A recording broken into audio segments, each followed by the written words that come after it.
We're going to get started in about a minute and a half, everybody.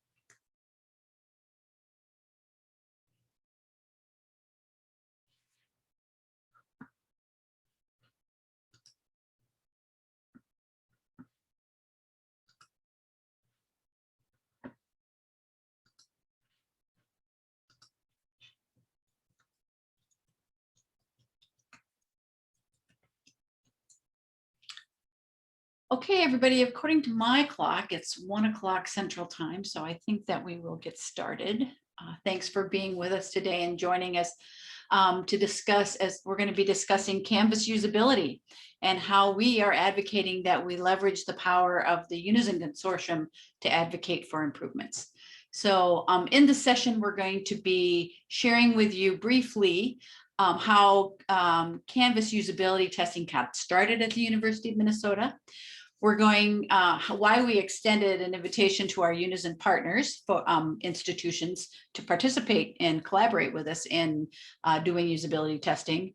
We're also going to share with you some of the results of the collaborations and how we share the usability results to our institutions, respective institutions, and how we hope to positively impact Instructure's development of the tool. So my name is Susan Tade, and I'm joined by my colleagues that you can see listed here on the slide, and I'm going to let them all introduce themselves as we progress through the presentation. So if we go to the next slide. I'm from the University of Minnesota, and I work in a central unit that's called Academic Technology Support Services. And we work across the University of Minnesota system. There's 5 campuses, and we serve over 67,000 students. We piloted Canvas in the fall of 2015, and we began our transition to Canvas in 2017. Usability testing has played a key role in the decision-making to determine whether or not Canvas was really the best fit for the University of Minnesota. At the University of Minnesota, we are very fortunate to have user experience analysts and a full usability lab. And if we could go to the next slide, that's equipped with a soundproof observer room, and you can go ahead and a two-way mirror to observe participants, eye tracking software, and multiple camera displays. So since we've had access to this just wonderful facility, we have been doing usability testing on our learning management learning management system for about 10 years. And so when we got started, we were in using Moodle, and our academic technology tools team actually conducted usability to determine where the needs and the gaps of the tool were, and it helped provided insights on development of the tool. We were actually doing Moodle development when we were starting out there. When we started piloting Canvas, we did usability to compare Canvas to Moodle and to determine whether or not the tool would best meet the faculty and student needs. You know, was it intuitive? Was it easy? Was it difficult? But after doing the piloting Canvas, we continued to do testing on aspects of the tool that was, difficult for users. So it helped inform our knowledge base articles, and it's helped us form our professional development offerings for instructors. So, and also at Minnesota, we have a very active and broad-based academic technology community, and members of that community, some of which who are here today, have worked with us on usability, which really strengthens our community around the tool, and we get buy-in from our own community, which I think goes a long way. So we've been doing usability testing. We do usability testing 3 to 4 times per year. And when we do the usability, and Sarah's going to go into more detail on this, we identify what we're going to test. So are we going to test an aspect of the grade book? Or are we going to discuss the discussion tool? we could determine who it impacts. So is it student facing? Is it instructor facing? We set up scenarios that guide participants through a process of the piece that we're testing. And then our user experience analysts actually recruit participants across our university system based on those scenarios. But we generally only have 6 to 8 participants actually go through this testing. So it's not a huge sample size. But one of the things that we find, and Sarah's again going to go into more detail, is we find that when one person experiences something, oftentimes the next one, and the next one do.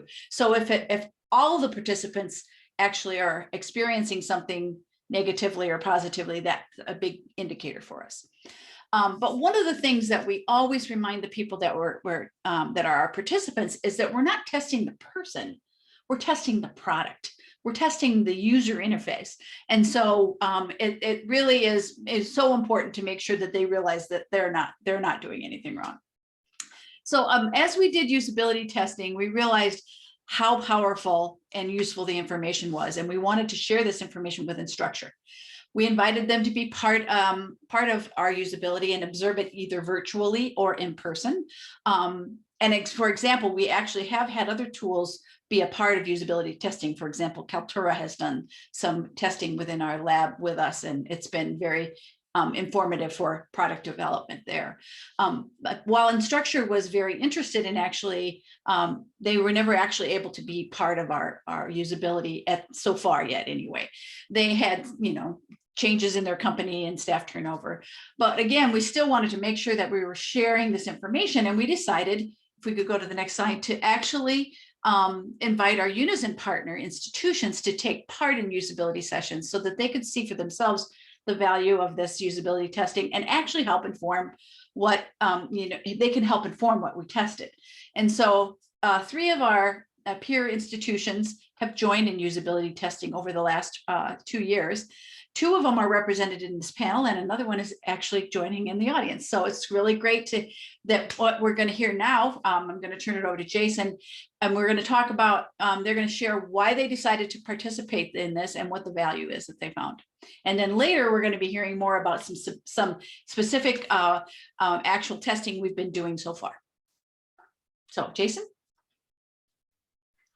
Thanks, Susan. Yeah, so my name is Jason Buzzell. I'm from the University of Nebraska, and my official title is Lead IT Accessibility. So my role 2 years ago, when Susan, Sara, and Minnesota had kind of reached out to members of Unizin, I was just beginning a new role at the University of Nebraska, focused on our IT accessibility, and I also have a partial role on our digital learning team, which supports Canvas at one of our campuses. So the timing, when you start a new job, was just perfect. And then I hadn't worked a lot with Canvas, so this was, selfishly a great opportunity to join them and learn about what Minnesota was doing. And really excited to share today what the lab was doing before COVID happened, and then talk about our most recent, some of the specific things we found in the most recent usability testing.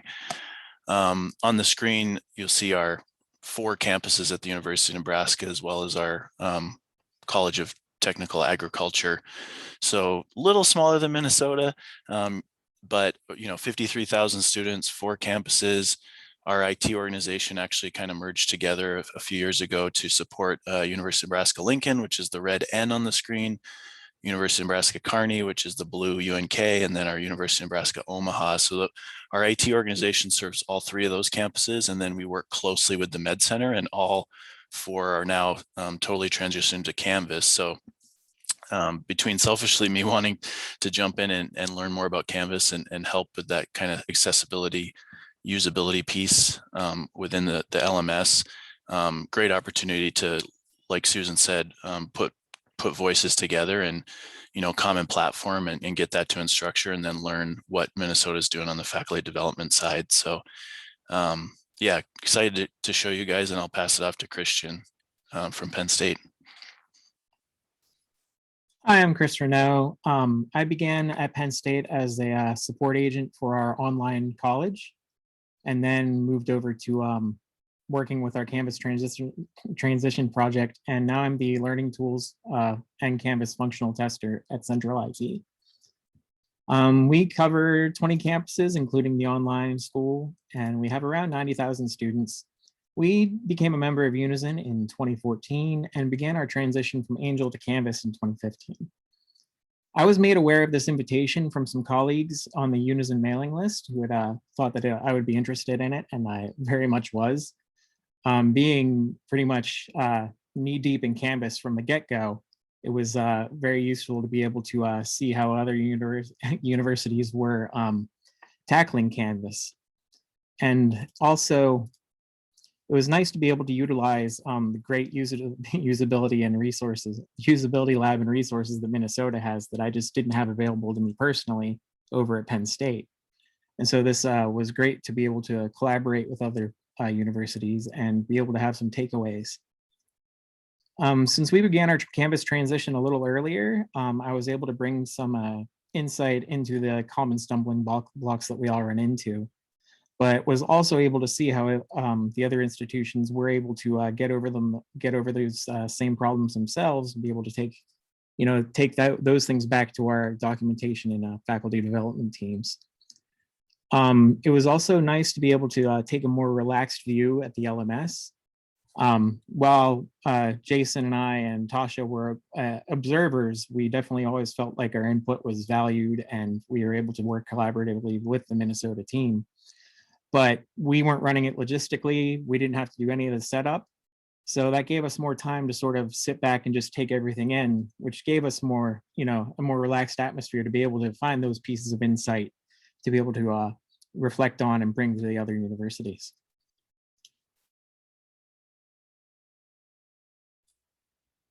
And hi, everyone. I'm Sara Schoen, and I am an instructional designer. Jason, I think you can go to the next slide here too. I am an instructional designer on the same team as Susan in our academic technology support services area that's central IT. And I'm also the usability coordinator on our team. And so I coordinate with our usability lab when time is up for us to do another usability testing. We are on a regular sort of rotation of working in with them because they're doing things across the university that go beyond campus. And so I help coordinate with within our colleges, within our institution, the different departments and colleges within the University of Minnesota. And so reach out to people and bring them in, and then am also the one that helps decide what it is that we're going to be testing. And so through that process, I now, as part of the process, also reach out to Susan, who reaches out to our Unizin partners to invite people to also come and attend this. So as we transition right now more to talking about what we've learned during our usability sessions, I'm going to share a little bit more about the process of it, because part of what we learned is that ideally what we want to do is be influencing Instructure in some ways. That wasn't necessarily how we started, and that's part of what I'll talk about. But we learned things along the way that we think that Instructure would find really useful to help improve Canvas. And so we're going to get into some of that.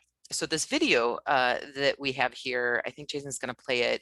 We should not be able to hear it, but what it's showing you is that when we're actually in the lab, this is what we see on a huge screen that's at the front when we're actually in the lab. And so what you're seeing there is the eye tracking software. So the student that's blurred out there is moving around and working. For those of you that obviously know Canvas, this is our the peer review tool, which there's a lot to be asked for. It's got great ideas for things, but the usability of it is not the best, because if you're trying to read and rank things at the same time, obviously it's kind of hard to do both.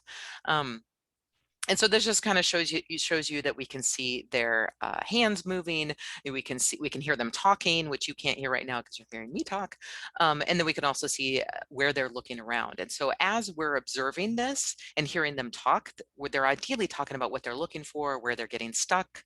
And so we start to document that information. That's part of our process when we're there doing things. And so if we go to the next slide, we'll be able to see what sort of pops up for the tests, what we actually document when we're looking for when we're watching that, the students struggle, what we actually document. And so at the end of each session, and what you're seeing here is at the top, there's issues identified, then impact by session. And you'll notice that there's 8 there. We usually have 8 sessions. So that means we have 8 students come in. And as Susan mentioned before, we can't say, you know, if all 8 students struggle with something that 100% of students will struggle with this. Like you can't do that sort of proportionality ratio of this percentage of students will struggle with it. What we do find is through doing 8 sessions, we tend to identify all of the issues that students will struggle with. Some will struggle more than others with things. And so this is the spreadsheet that we end up going through when we do our sessions.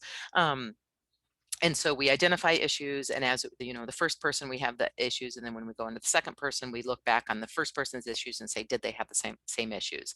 And so what you're seeing here, this is a screenshot of one of our sessions that was a peer review one, and you'll see in the top one is anytime that there's 5s listed, that means that they were stopped. They were not able to do whatever we were asking them to do in this scenario.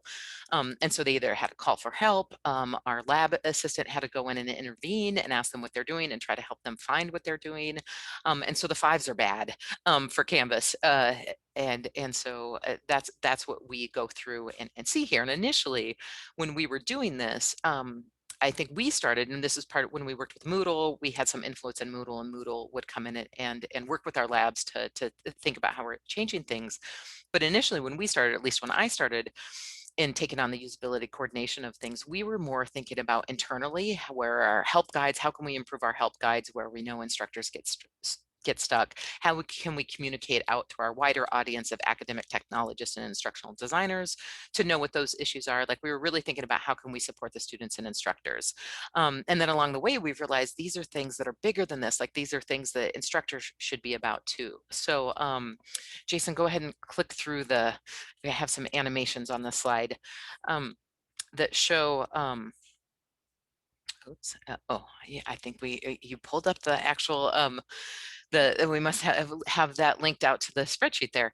And so where we've gone with this is that we are, well, Jason's getting back into there. I think I've kind of gone through this, that what we were looking for is we're realizing that we have sort of a broader audience in what we're doing now. We're looking for a little bit of a bigger impact. We've now started to work with our CSM. Yeah, so here's the things that we've been trying to do is the ATIT community. Now we've reached out to other institutions, and now we're also hoping to use some of the influence from other institutions too to help us influence Instructure.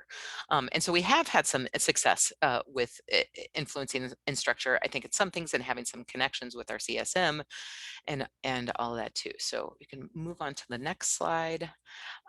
So some of the previous usability sessions that we've done, starting back in 2018, we started with design tools, and this is also animated, Jason. And so we started with some design tools, group work and collaboration, student mobile app, the Canvas peer review, nude gradebook, student focus groups, and the instructor focus groups are ones that we've just recently done. Actually, we did one before the pandemic and then also during the pandemic.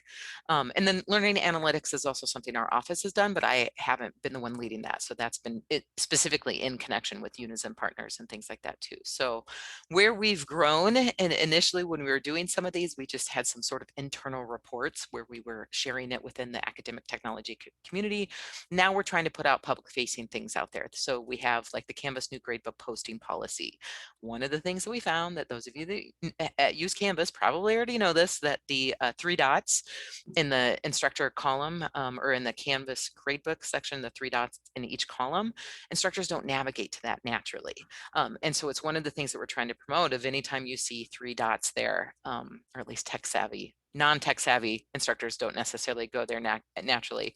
So we're trying to promote, look at the 3 dots, you're going to find a ton of things out there, you know, and some of that is the grade posting policy. And so we're putting out more public things out there about what we're finding and trying to get it so that instructors have access to that as well as our academic technology community. And then that's, Jason, I think you're up next. Yeah, thanks, Sarah. So all of what Sarah kind of showed you in that background in the lab was all before last year, obviously before March.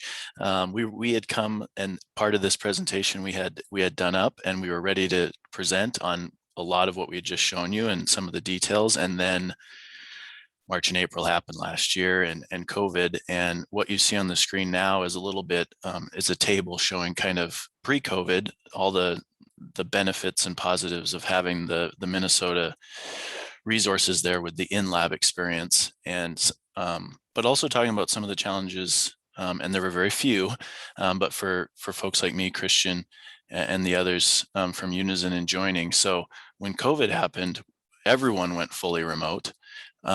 So, we talked about the benefits of the lab. So the technology in the lab is amazing. They have no connectivity issues, and they've done this now for 10 years. So that was all the positives there. The challenges were for us, there was a little bit of back channel things and things happening in the lab, which are great for the Minnesota folks, but sometimes we were not a part of that, just from the natural, that kind of hybrid high flex thing that we see in classrooms was happening with Christian and I, that face in the space versus folks around a meeting room. So when we went fully remote in March and April, and then Minnesota started doing their fully remote usability testing, there were some positives that actually happened right away. We were all in the same field and on the same level playing field. We were meeting our users, our students where they were at, or our faculty members, which was in their home. But you can imagine the challenges going in and our nervousness, and the usability specialist nervous last summer when we went fully remote, and we were trying to figure out how, our students going to be able to share their mobile app. And we'll get to that with the first test that we did fully remote. Getting students to be able to share their mobile app, getting them to log in without being there, not being able to handhold them, and just all those unknowns. So last summer was the first time the team went fully remote on this to join us, and there were some benefits to that, but also some nervousness last summer. But I'm going to get into kind of the specifics of that first test that we did fully remote. And the only thing I would like to add to that, Jason, is that we were so pleased with our user experience analysts and the technological hurdles that they overcame in order to make it a success. It was pretty amazing. We were all very nervous. Yeah, honestly, when you think about having a student try to use the Canvas mobile app while screen sharing with Zoom on their phone, sometimes having to use two separate devices to be able to actually have their audio come through, it ran really well. And the setup and to make sure everything ran smoothly was pretty amazing. Yeah, kudos to the usability team there at Minnesota. Like Christian said, we're kind of able to be on the outside and just be observers and contribute. But some of that technical setup for this first one, which was testing the Canvas student app, was pretty incredible. And we were able to still get, and we'll get into this, but able to still do the debrief and still do all the things we did with the in-lab experience for the most part, pretty seamlessly once we kind of tackled those hurdles. So yeah, so the Canvas student app last summer, we were all fully remote and we went through testing. That link there that you see on the screen, go.unl.edu/WXR4, will take you to the incredible work that Minnesota does, and you can kind of see like what the output of these tests are. So I'll just kind of quickly go over a few things that we found that we prioritized. And like Sara and Susan said, we were able to talk to Instructure through our CSM, and we can get into this at the end, but a couple things we've seen changed. We think we helped influence that. So quickly, I'll kind of go over it. And like I said, if you want to click into the detailed findings, you can see these, but I'll go over these real quick. One of the big things we saw from students using the app is they had some difficulty kind of finding buttons. There's a file comments piece down at the bottom of the app to get feedback on their assignments. We had one student, this quote, I've been using this app for 4 years and I didn't know that the link was there. So he had just learned that kind of as a senior by doing our usability testing for that rubric. So getting feedback on his assignment. So that was kind of a critical thing. We tested the discussion boards. So there's some challenging things just with UX and both accessibility with color features, and then some of the iconography to be able to click in and interact with threads to understand there's a reply, for example. And these were things that were differed from Android to iOS, and some things were taking web browser settings and some were override through the app. So those were things we translated to Instructure, and they took our feedback. And then less so, this was really interesting, less so for Instructure only, but really critical for faculty development and for students. This whole idea of embedding Google Docs or PDFs and the pros and cons of each, or using Canvas pages. This really was student to student, very different. And the group, feel free to chime in on this, but we found that in certain cases with certain students, they liked having that PDF that they could download and then use their PDF viewer to search and find key features, highlight the Canvas pages piece. There's some features still kind of missing there that allows students to be able to interact with that and highlight and search and find. So in some cases, it was beneficial for the students to actually download a PDF, which you usually wouldn't normally think. And then in some cases, it was students were asking for a Google Doc if they were used to Google Docs and they had it, not so much for actually doing edits within the Google Doc. So, before we did the usability testing, long story short, I think you would say we should always use pages, always use a web page. That's best for accessibility, usability. There's some things there Instructure could probably do within the app, but there's also some faculty development kind of training things that we were able to find out through the usability testing based on student feedback. The last thing, again, less so for Instructure, we found that, we found multiple things, but these were kind of the highlights, was high stakes quizzes. Students did not like taking those through the app, just for reliability and that stress. So those were kind of the top few. Like I said, the detailed findings are there.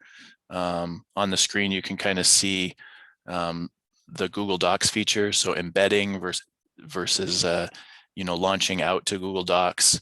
The one on the left screen there in Android, that barrier of having to log in and then go get an external file on the tool versus just downloading a PDF. Some of those were the barriers that we saw with the usability testing. So overall, given the barriers that we had in terms of going fully remote and coming up within a few weeks a plan to remote test these, this was a really good first fully remote usability testing piece that the Minnesota team ran, and we were all able to contribute and then have that time with Instructure.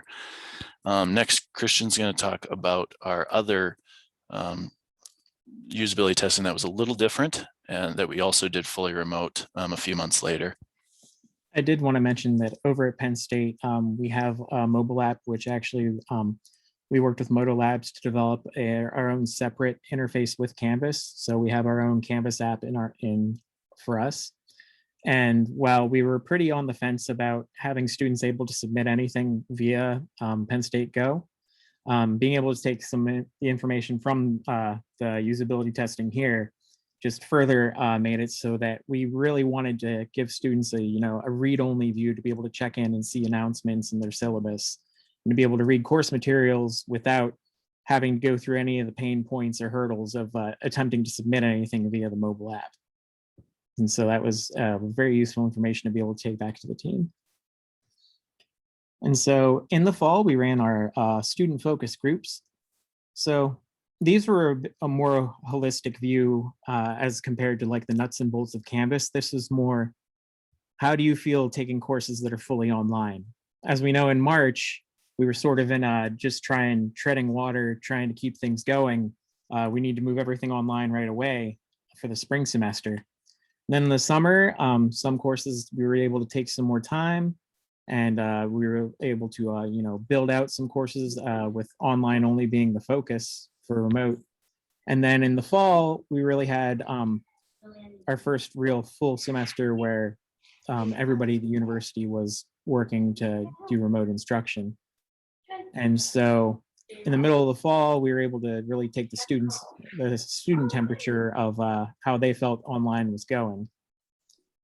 And so with the remote instruction, a lot of their requests and needs and stumbling blocks were pedagogical and organizational, where most students really wanted to be able to see the syllabus in one place in every single class, able to see all their grades in the grade book while they're taking the class. If they're going to have assignments in Canvas, all the assignments should be in Canvas. And these are all things that if you've built courses or worked with Canvas before, they're just always something that you just are sort of a rote assumption at this point.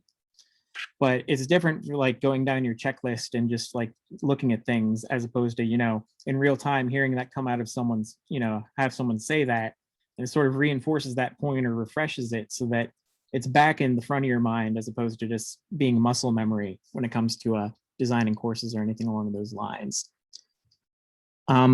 One thing I did want to pull out, and this is something that we all have headaches with, was a student comment on extra credit.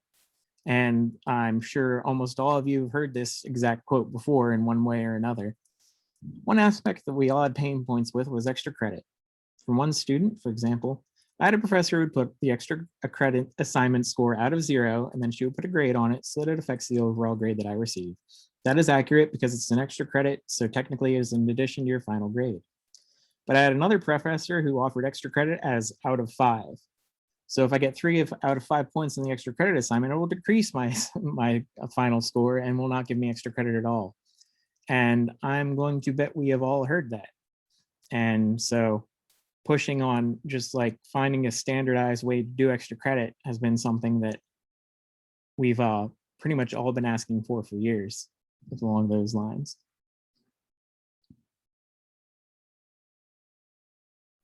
Yeah, so I got in the chat here a few links to some of the things that we've put together and put out there that you can feel free to look at and feel free to share about. Most of this has to do with the focus groups that we did before the pandemic, also included with the pandemic. So that's the 10 things students want their instructors to know about Canvas is before the pandemic. That then with the pandemic, we kind of combined both what the students wanted, the Canvas piece and the remote learning, and put a presentation together for that. And then also sharing there the student insights on pandemic remote teaching that we've also put out there. So these are some of the things that we're trying to influence, at least the University of Minnesota, and I know Jason and Chris have taken their own ways that they've moved that forward at their institutions too. But some of the things that we actually think we've actually changed in Instructure, we don't know for sure if it was done because of us or they were hearing clamorings around there. But one of the things that we had seen again and again is students struggling with the submit assignment, whether it was mobile app or actually just submitting an app, and feeling like they didn't have the assignment ready. And so pressing that button, they were like, what? It's attached. And so that has just recently changed to start assignment. And so that's one of the things that we know that we have brought up a few times that we had seen students struggle with. And then the other thing that we, again, don't know if we had, but we definitely saw it in usability is with the new grade book.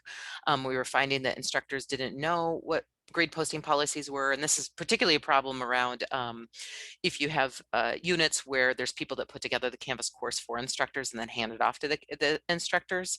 The manual release of things, instructors didn't know things. And especially when we first transition, the mute button versus hide versus posting policy were all confusing about how they worked differently.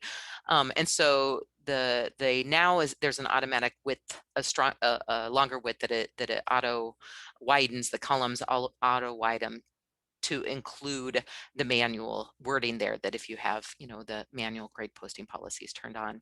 One of the other things, we don't have a screenshot, when we were doing the mobile app the first time too, and students were trying to log in, we had like 3 different logins for the University of Minnesota. We had our vanity one that I think is canvas.umn.edu, which is what we usually use, but there's instructure.umn.edu.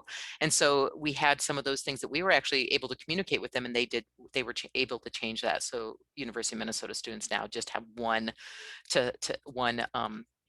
listing of the University of Minnesota to choose when they're first logging into the Canvas app. Yeah, and so those are some of the things that we've had some influence on, at least with Instructure. We've obviously had some influence on how we share that knowledge further with instructors in our institutions, at least. And Susan? And so we like to think, as Sarah said, that we've actually influenced some things. These are things we saw, and we would love to know if we actually influenced any more. We're not sure. But one of the big thing is the thing is that the fact that we've got University of Minnesota, Nebraska, Penn State, and Oregon State. We have and when the usability that we've doing, we've been impacting way above 210,000 students. I mean, it's a lot. There's a big impact, and just the fact that we're able to provide the results and inform our own communities about what works and what doesn't work is pretty huge. And we'd like to try and share this as much as possible with other Unizin institutions. And so, if any of you are interested at all in participating, we would welcome you to be a part of that. You could message myself or Sarah, because really we're doing it all virtually now, and it's pretty fun to monitor and to be a part of. And now we're actually open for questions, and we can share more information about details if you have more detailed questions. I did just want to say, I know it really sounds like Jason and I are like just gushing over what Minnesota's been able to do with usability testing in their lab, but it is, I was blown away when I first looked at it, and just the entire organization and setup of it, and all the steps that they needed to, have in place to be able to do these sessions it was pretty great. And silo is still kind of a buzzword, but I mean, when we work our normal jobs and we have to keep track of everything that our college needs, it's nice to be able to collaborate with other universities and get a nice 10,000 foot view back to where you can, see a lot of the surroundings. As much as we're different, we're all still the same. Our students and faculty pretty much want to be able to do things in about the same way. And we're able to take that information, digest it for what would fit for our institutions, and be able to spread that information out.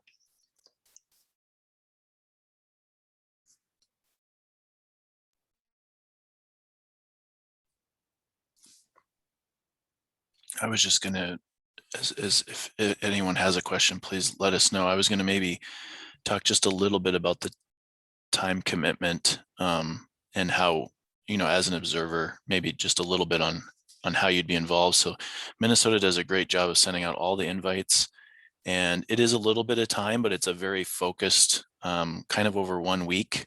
You block out maybe half days, 3 or 4 days out of the week. And Minnesota really, like Christian said, we're kind of gushing here, but they coordinate that. There's a kind of a pre-briefing session, which lasts about an hour and a half. And then the debrief is pretty tedious and long, but it's really fun.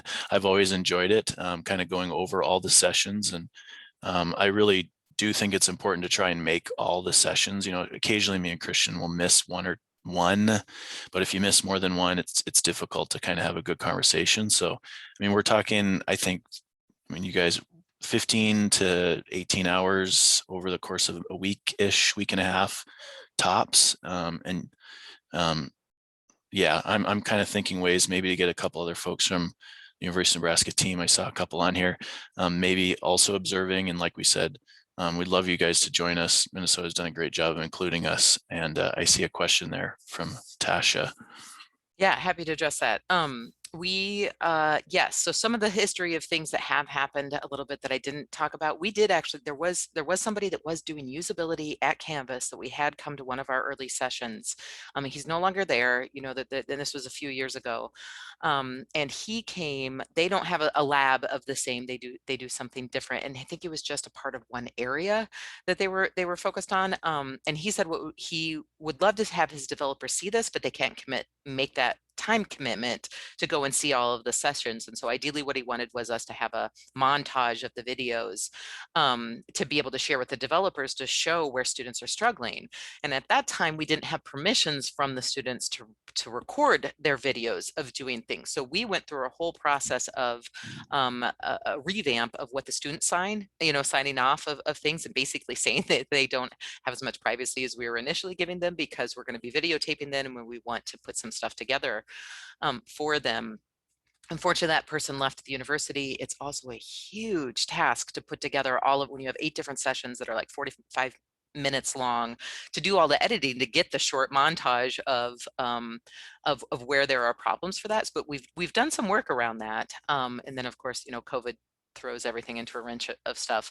That being said, we have also connected our CSM, and we've had various CSMs in our transition to Canvas as well, is that we've had we've been able to connect with some people to start talking about how could we get Canvas to actually come to our lab to do some testing before they release stuff, or can we release stuff in the, or can we do some testing while it's in beta and things like that. We had one that was actually all set up to go, and then they pulled out last minute because they weren't quite as far along.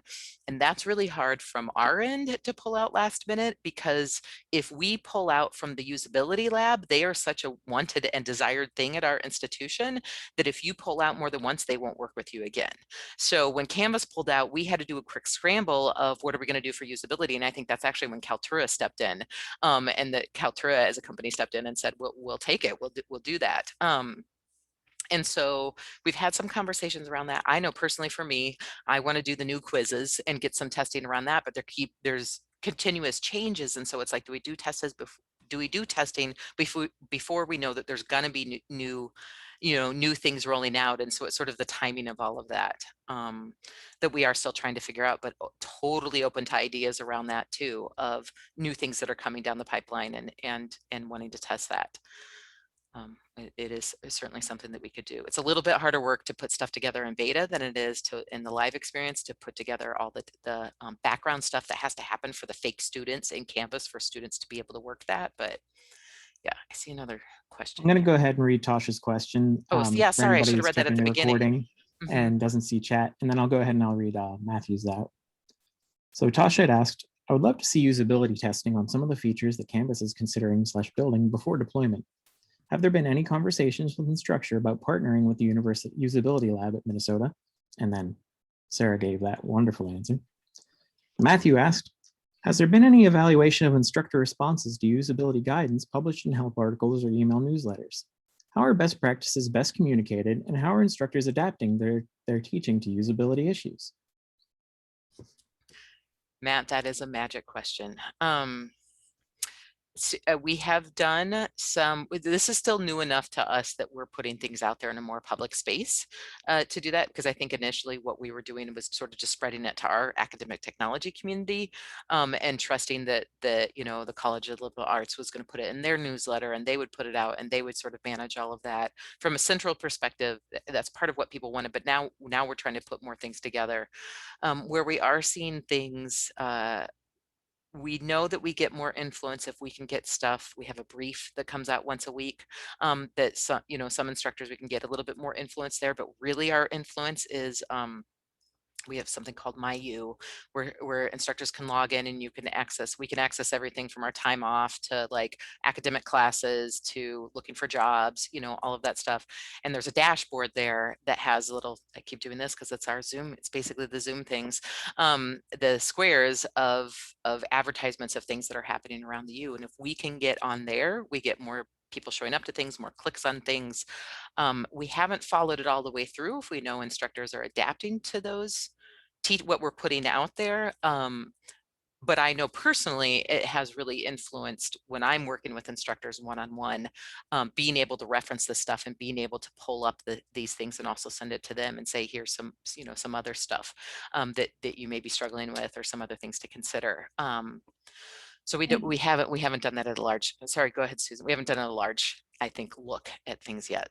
I didn't mean to interrupt you, but and it just to add to that, basically, we've just recently started doing a teaching with technology retreat, and we're framing that with the results of both the usability and the focus groups, because one of the things I think our instructors, of what we have heard them, is they want to know what their student experience, how their students are experiencing things. And so we're trying to take that informed information and sharing that with them. So I feel like that we are getting more instructors wanting to participate because they want to learn that. Whether or not and we can evaluate exactly whether or not they're executing is another question. So as Sara said, I think that that's like $1 million question. One of the things that we are really doing to advocate for all of this is getting student quotes out there. So Christian read a student quote, but I think it really, you know, we all tap into when students say things that we listening to things. And the one that will always stick in my head is dashboard is my homeboy. And it was a student who we were having them navigate. I can't even remember what we were doing. If it was groups, I think it was groups that we were doing. And the student kept trying to go back to where the instructions were in Canvas, but didn't know how to navigate in Canvas. So go to the dashboard, then go to their class, and then go to where it was on the module view. And so it was clearly like they didn't understand the nav. And this was early on before I think we'd completely switched over to Canvas. But it was basically anytime she couldn't figure out where she was, she'd go to the dashboard, go to the course, and then she'd be reoriented to the course. So it is, you know, we have these little quotes out there that sort of come out. The most recent one too with, and so we're trying to use those student quotes to help instructors too, but I could go on and on with student quotes too if people want more fun student quotes. But my favorite one was during remote teaching. I was And just going a to say that one. student said, I don't know what the bottom half of my instructor looks like. You Yeah, know? she was saying that, like, I basically it's hard enough when you know your instructors, when you see them face to face, like you forget that they go to the grocery store, and now on Zoom I don't even know what the bottom half looks like. And so it's true, we just see these square faces. Or the student that said, who lived in a dorm, I go from my bed to my desk. So it was pretty sad. So anyway, other questions? Yeah, just to chime in, if there are questions coming, those quotes too, like we're just starting to bake some of those things into some of our campus faculty development. So having those quotes is really helpful for us. So we were doing a humanizing online faculty development at one of our campuses. So I was able to pull a few of those quotes in addition to the ones that were mentioned and give those to the instructional designers and those creating them. And those are pretty powerful when you're, you know, hearing from faculty or students where maybe there's a gap in what's worked or what's challenging. That's been helpful to hear that firsthand from students and faculty, even if they're not at University of Nebraska. It's probably happening in some form at our campuses as well. So yeah, those faculty quotes have been helpful for us too. Yeah, and just to add in on that as well, I was really spoiled when I worked at World Campus because we had an in-house design shop that designed all the courses, and then the instructors would pilot them. So just keeping all the design team up to date on anything usability or just pedagogy wise, they were all building those courses that way for the faculty. When it comes to outside of that though, you know, basically you start with your circle of the design teams and your training teams to keep them up to date, and then hope that sort of disseminates through any faculty that they touch, or just, you know, as many people around faculty as you can, just, you know, sort of being on the same page with that and sort of having usability osmosis get in so that, you know, it's always, I mean, you have your trainings and things like that, but then it's always like just some random conversation you have with somebody at lunch that is gonna, you know, spark that insight and start to make you think about things that way. And, you know, as we can put out as much documentation and have as many trainings as possible, there's always going to be some faculty we don't reach that way. And hopefully they reach out to somebody to help build the course. But if not, we haven't done anything like by the means of like a course audit or anything like that either. And it seems like it'd be quite a task to undertake. But yeah, any insight into that would be great. But I think just getting as many people as possible in your own units that work with faculty to sort of get on the same page, and then realizing that things could easily change, you know, 6 months to a year down the road where it's time to revamp things again. But just trying to stay in tune with what the students need and what faculty want to be able to deliver is a big chicken and the egg thing.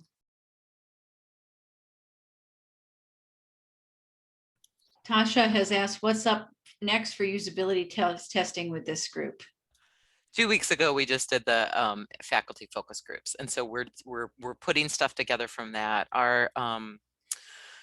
We're we actually have separated into 2 groups on this one. We're putting together a proposal to go to the provost of recommendations that we want the provost to sort of put something out there to kind of ask for a reflections of the sort, like think about your past pandemic and well, Susan, you could probably speak to it more than that because you're in that group.